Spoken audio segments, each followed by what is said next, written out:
morning, sir. I am Mark Padilla, your student nurse for today. Before anything else, may I ask for your personal information, sir, for our record purposes? What is your name, sir? Chan Michael po. Chan Michael Evelina. How about your age, sir? 17. And your place, sir? Dulaw, Arangalan yan. Once again, sir, you are John Michael Neverida, 17 years old and currently from Dulaw, Arangay, La Union. Sir, are you allergic with any latex materials? No. Okay, thank you, sir. For today, sir, I'll be the one to administer you to check your vital signs. In checking your vital signs, sir, we'll check your temperature, pulse rate, respiration rate, and also your blood pressure. But before that, sir, let me excuse myself because I am going to wash my hands and glove my hands for us to prevent any contamination, sir. Does it okay with you, sir? Yes. Thank you, sir. I'll be back.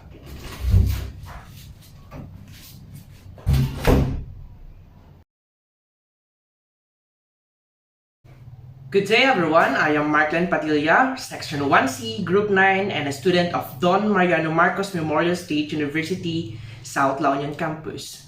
Today, I'll be showing you my return demonstration in performing hand washing or hand hygiene. This procedure is essential because it is considered one of the most effective infection prevention measures and it deters the spread of microorganisms such as virus and bacteria. The first step will be determining the presence of factors that increase susceptibility to infections in the clients. There are two kinds of signs and symptoms indicating the presence of an infection: the localized sign and the systemic indication. In localized signs, we have swelling, redness, pain or tenderness with palpations or movements, palpable heat or sight, loss of functions with an affected body part, and presence of exudates. While in systemic indications, the symptoms are fever, increased pulse rate, respiratory rates, lack of energy, anorexia, and enlarged lymph nodes. Before we start the procedure, we need to check for the completeness of our supplies. We need bar soap, a sink with running water, paper towel, and a container to discard the paper towel.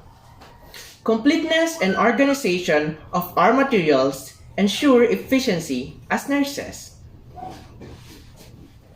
The next step will be stand in front of the sink with the uniform not touching the sink because this sink is considered as contaminated. We also need to remove our jewelry because it is recommended to facilitate proper cleaning. At the same time, please inspect the condition of our cuticles, hands, and forearms for any abrasions, cuts, lesions, or open wounds, because a nurse who has any of them may require a work assignment with decreased risk for transmission of infection caused by microorganisms. As you can see, I don't have any jewelry nor abnormalities on my hands, therefore, we can now proceed with the procedure. We can now turn on the water and make sure to adjust its force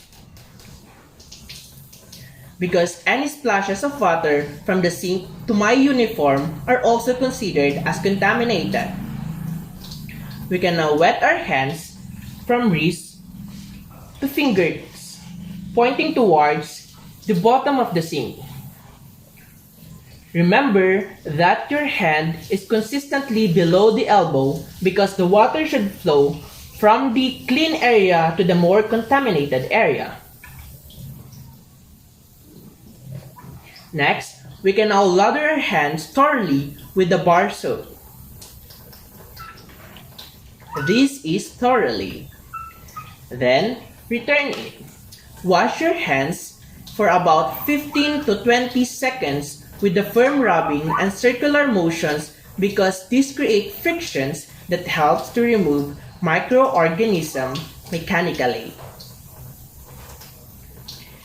Interlace your fingers and rub its palm using the back of your hands forward for at least 5 times. And for you to be informed, This process will help clean and interdigital spaces. Next, rub the palm to palm with fingers interlaced. Then, rub the back of your palm to opposing palm with fingers interlocked.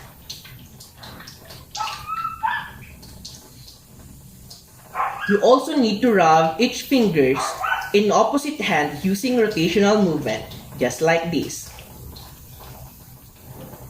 Make sure to keep the faucet running because we will turn it off later.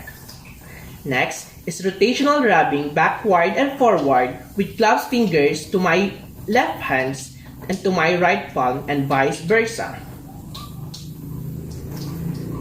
And lastly, rub the wrist just like this to avoid any contaminations and for cleansing. And after this one, we can now rinse our hands thoroughly and inspect for remaining dirt and soap with the running water.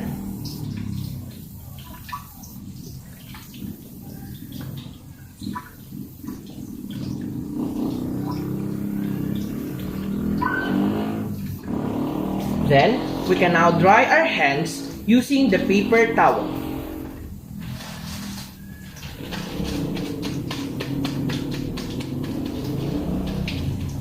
Then throw it.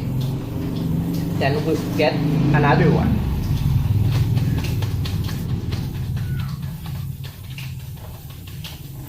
Then throw it again. Get another one.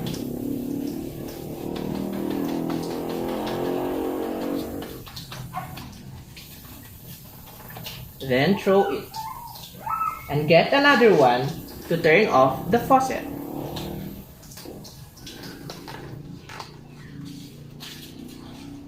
Then throw it. And that's it for our hand washing. For our sterile technique, in the hand washing, same procedure and step just like in the hand washing I did a while ago. But what makes it different is that in the 7th step, suppose we wet our hands from fingers to the elbow, same with the other hands, and apply soap from the hands up to the elbow. Then same step afterward.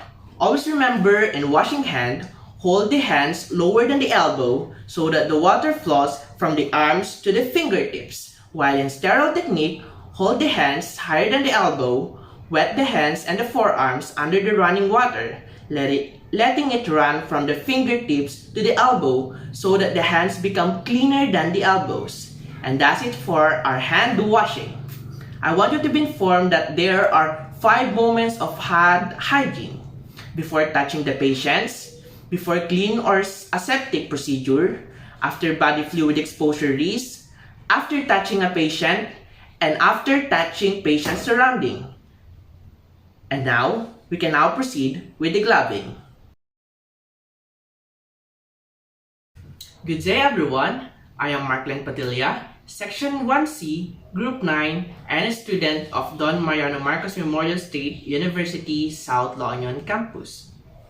Today, I'll show you my return demonstration in performing donning and removing gloves. This procedure is essential because wearing gloves helps protect both patients and health workers from infections. This will also help keep our hands clean and lessen our chance of getting any microorganisms that can make us sick. We need to use sterile gloves, alcohol, and a trash cans in these assessments or procedure. Completeness and organization of all our materials ensure efficiency as nurses. Now that we are all set, we can now proceed with the procedure. First, we need to perform thorough hand washing, in which we need to follow the steps in performing hand washing. Because this is important since it decreases bacterial count on hands and prevent contaminations of sterile equipment, just like our sterile gloves here.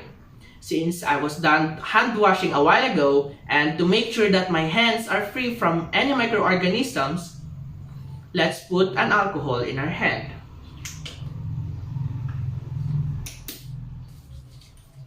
Then, after that, Let's prepare sterile gloves ensuring the right size and inspect for any tear or stain because this will help us ensure the sterility of the package of the gloves.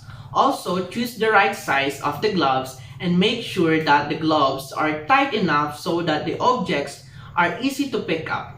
A while ago, I asked Mr. Neverida if he is allergic to latex materials and he said he is not. Therefore, we can now proceed with the procedure. We can now open the sterile gloves by removing the outer wrapper of the gloves package by carefully separating and peeling apart the sides. Then grab the inner package and lay it in a clean, dry, and surface waist level area and drop this one, then discard it. Wrappers. And as you can see, the table that I am using is clean and dry because any moisture on the surface could contaminate the gloves and the package itself. Next, open the package by holding the front flaps and making it sure and just like this.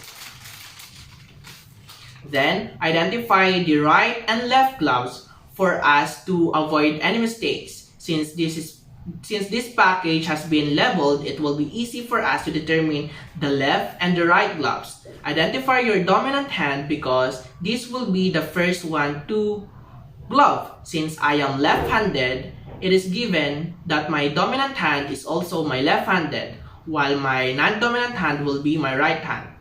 Using the thumbs and the two fingers of my non-dominant hand, grabs the edge of the gloves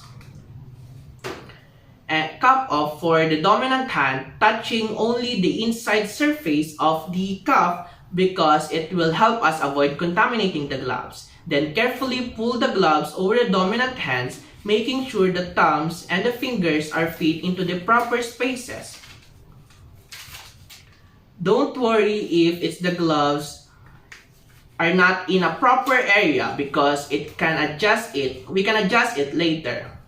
With the gloves dominant hand, slip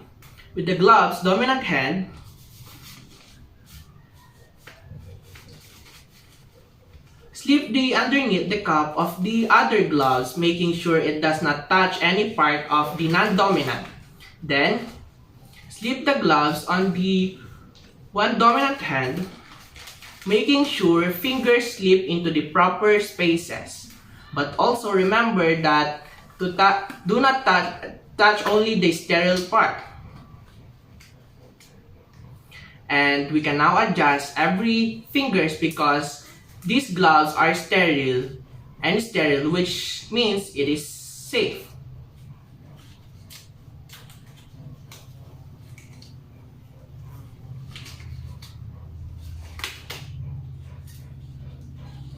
Always remember, do not touch anything like the table or any part of your body or uniform because if you do, you need to repeat all the procedures to have the sterility again.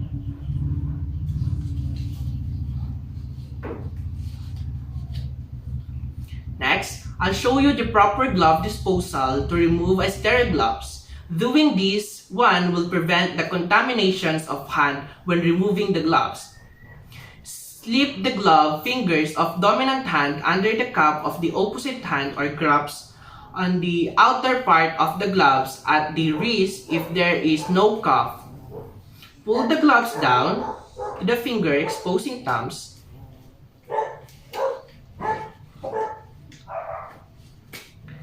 Slip the thumb on the opposite glove's wrist, allowing only the gloves cover fingers of the hands to touch soiled glove. Pull the gloves down to the dominant hands, almost to the fingertips, and slip gloves onto the other hands. With the dominant hands touching only the insides of the other glove, pull the gloves over the dominant hand so that only the insides is exposed. From this, I'll discard it in the receptacle. This procedure is essential because it prevents contaminating of the gloved hands touching the ungloved hands. After this, perform hand hygiene to remove the powder of the gloves, which can irritate the skin and prevent contaminations from potential pinholes in the gloves.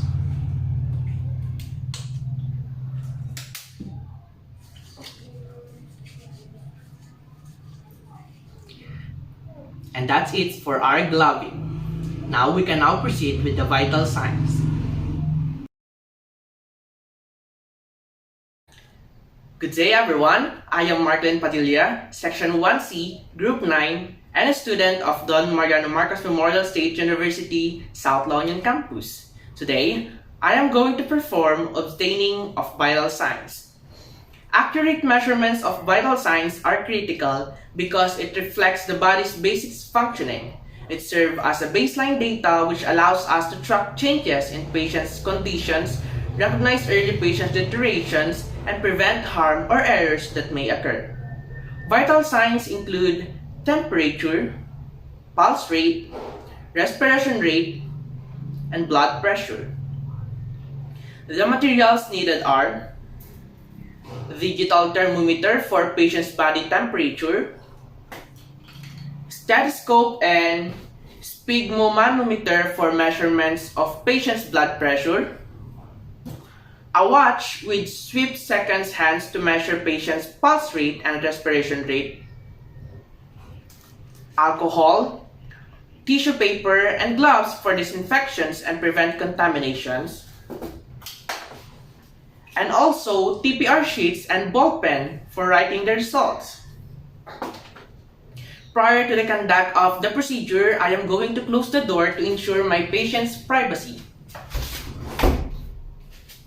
Adjust the light and room temperature for the patient's comfort and perform hand hygienes for every vital checkup to ensure and prevent contaminations. So now, I'm going to start by taking my patient's body temperature using a thermometer. The temperature is very important because it reflects the balance between the heat produced and the heat loss of the body. There are few sites from which we could obtain measurements from it. It could be through oral, temporal, axillary, rectal, or through the tympanic membrane. But for today, I'm going to take my patient's body temperature through his axillary sites. Good morning, sir. I am Marklin Padilla, your student nurse for today. For our verification purposes, sir, you are John Michael Neverita, 17 years old, and a resident of Dulao, Arengay, La Union. Am I right, sir? Yes. Okay. For today, sir, I'll put a digital thermometer on your axillary or to your armpit for me to be able to get your temperature, body temperature. Is that okay with you, sir? Yes. Before we put the thermometer on the patient's armpits, let's disinfect it first and do some proper hygiene to avoid microorganisms transmission.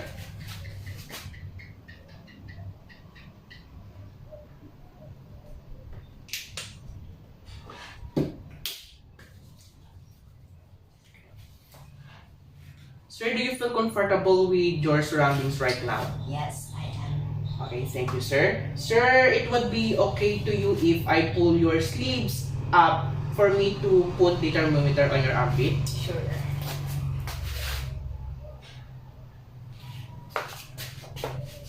Can you please raise your hand, sir? Okay, then put. Now, we have to wait for a minute or up until the thermometer beeps, indicating that the thermometer already obtained your body temperature, sir.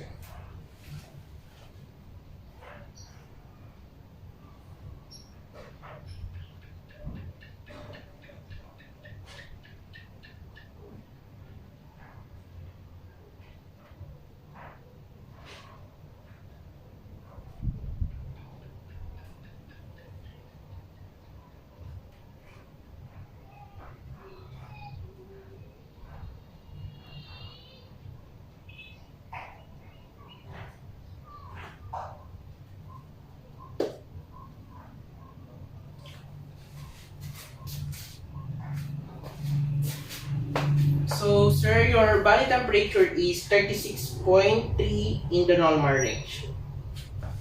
Next, I'm going to have to disinfect it before returning it.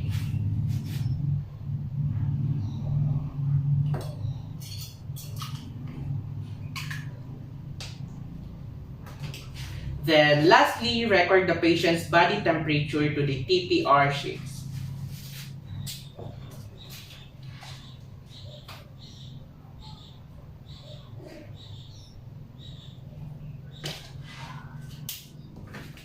And that's it. Now I'm going to proceed with taking my patient's pulse rate. The pulse is a wave of blood created by the construction of the left ventricles of the heart. And in order for me to measure it, I'm going to need to do palpations on the both sides of the patients, which could be through her temporal, carotid, apical, brachial, radial, femoral, popliteal, posterior, tibial, and pedal. But today, I'm going to be palpating her radial and apical pulse because it is the easiest and the most accessible pulse site.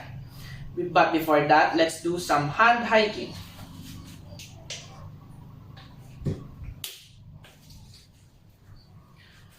Good morning, sir. I am Martin Padilla, your student nurse for today. For today, I am going to measure your pulse rate through your radial pulse. Is that okay with you, sir? Yes. Okay. Can you give me your hand, sir? Okay. To locate the radial pulse, I'm going to use my two fingers and trace his thumb and place my fingers in the area of her wrist and feel for the pulse. Since I found his radial pulse, I'm going to start counting in the beats per minute.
Thank you, sir.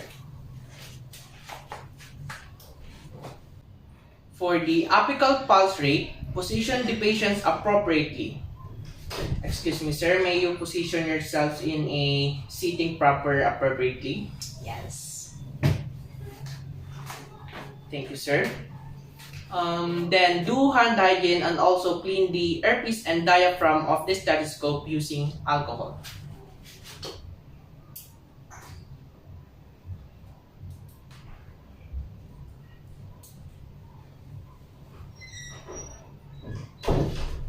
Then, we will now expose the chest area of the patients where we need to find the apical pulse, which is in the 5th intercostal spaces. Sir, may I touch your chest area for me to locate your apical pulse rate? Sure. Thank you, sir.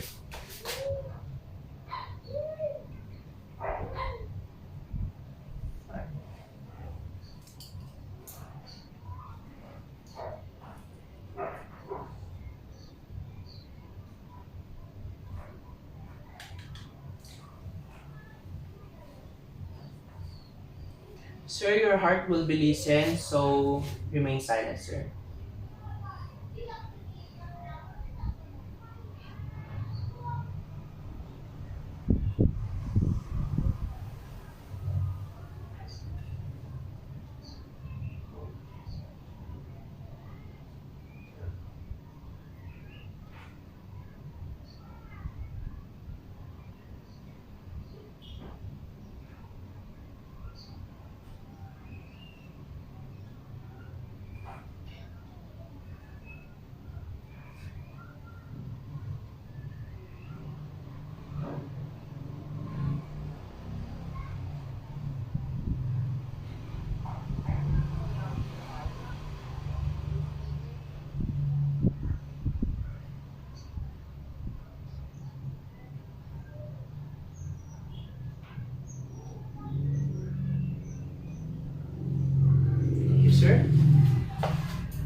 radial pulse rate is 67 and your apical pulse rate is 69, which is normal, and it has a regular rhythm.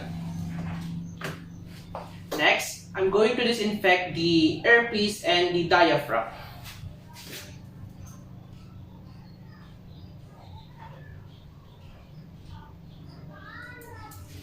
Then, do some hand hygiene.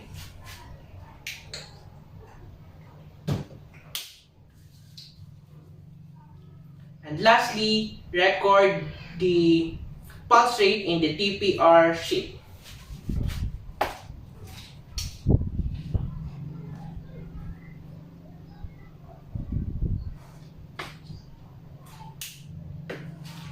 And that's it for our pulse rate. Respiration rate is simply the number of breathing persons takes in a minute, and it's usually done with the person is at the rest and by just simply counting the number of rising and falling of the chest of the patients in just a minute. But before that, let's do hand hygiene.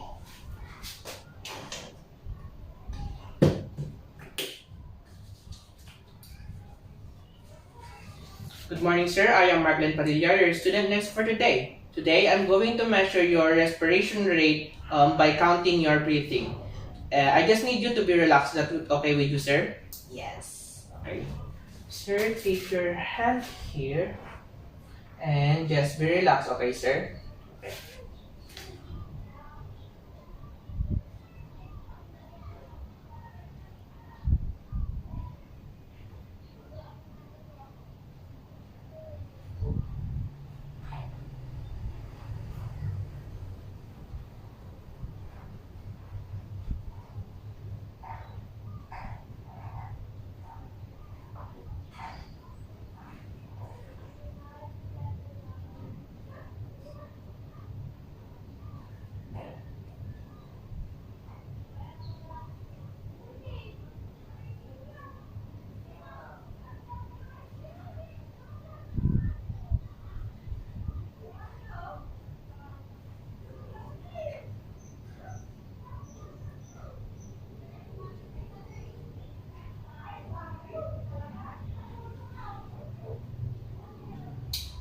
Thank you, sir.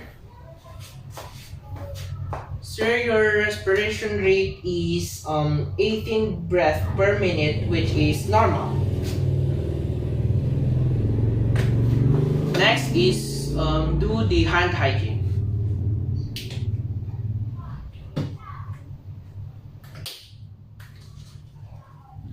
Then lastly, record the respiration rate in the TPR sheets.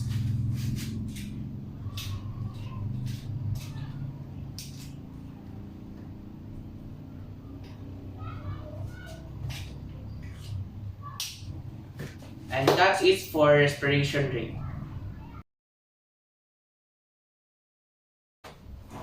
Next is measuring for the fourth vital signs, which is the blood pressure.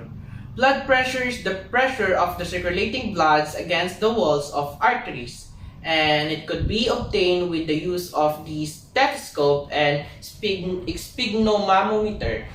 But before that, let's do hand hygiene by putting alcohol on our hand.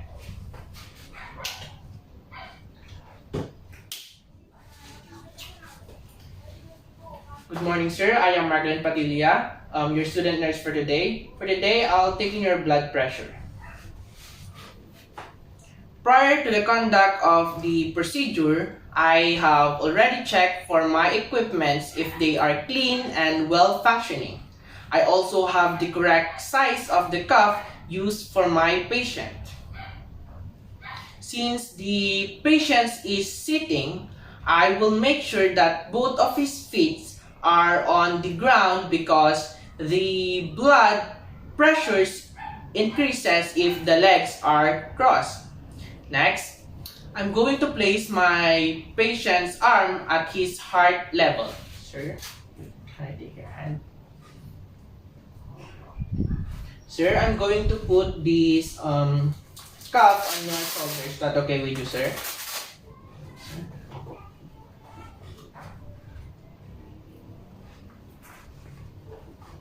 Okay. Okay, sir, just be relaxed, okay?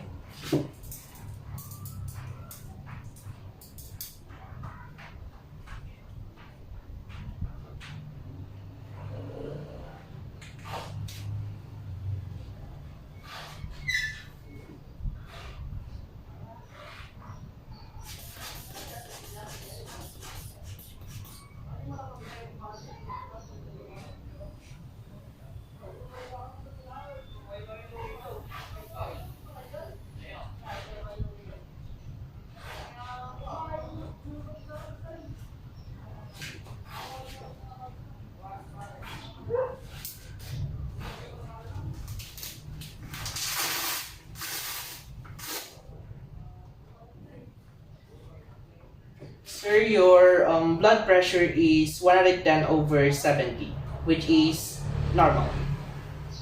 Okay. Then next, I'm going to disinfect the earpiece and the diaphragm of the stethoscope.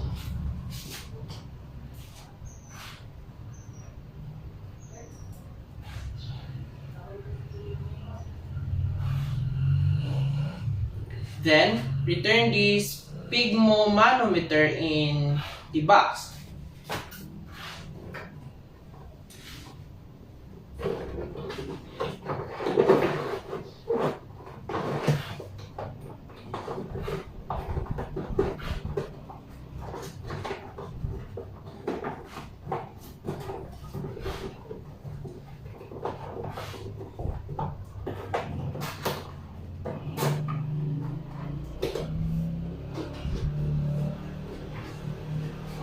Then, do hand hygiene.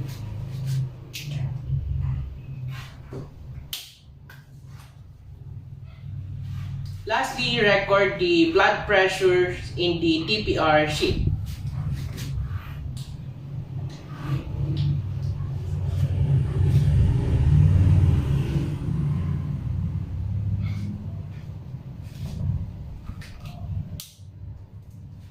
Okay, sir, based on the data that I have gathered, your temperature, pulse rate, respiratory rate, and your blood pressure are all normal. And that's it for today.